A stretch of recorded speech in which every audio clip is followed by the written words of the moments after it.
Hello, welcome back to the TOEIC test reading section. Today we're going to be moving on to look at part 7. This is the final part of the reading.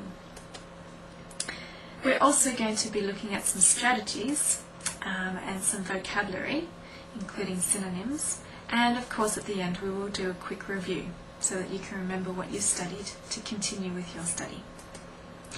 So part 7 is reading comprehension. Let's have a look to remind ourselves what you need to do in this section. Let's have a look at what you need to do in this part. You will read passages such as faxes, letters, memos, schedules and advertisements, to name a few. You will have two different kinds of passages. Some will be single passages and these will have 2 to 4 questions, so maybe 2, maybe 3 or maybe 4.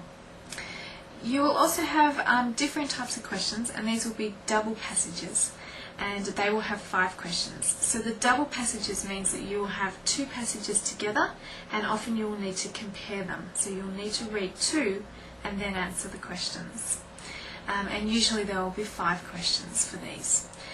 All of the questions in this part are multiple choice, so A, B, C or D. You choose the best one. You will be asked for specific details, or you might be asked what the passage implies. Now the word implies means what is the general meaning behind the passage. In the double passages, you will be asked to make connections between the 2 texts. So you'll probably have to maybe do some comparison or find a connection.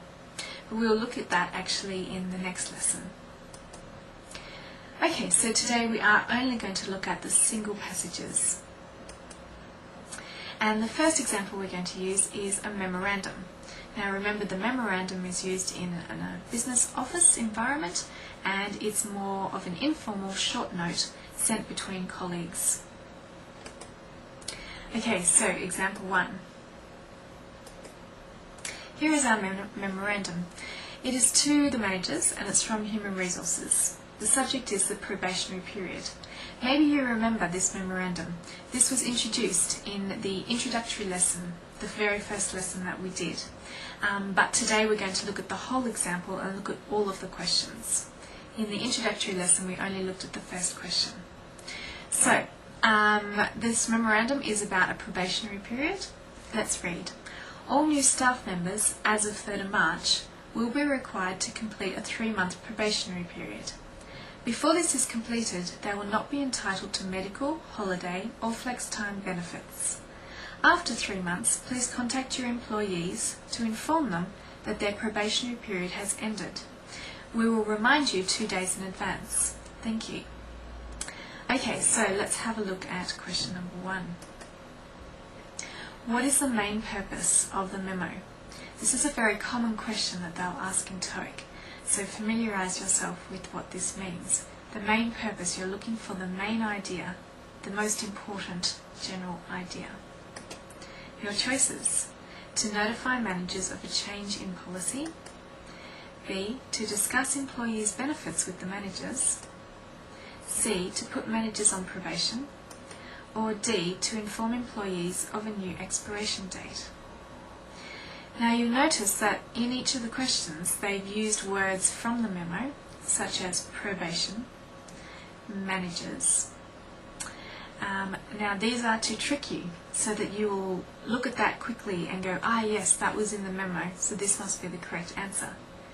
But often you will find that there's a question with synonyms or words that are similar that are not in the memo.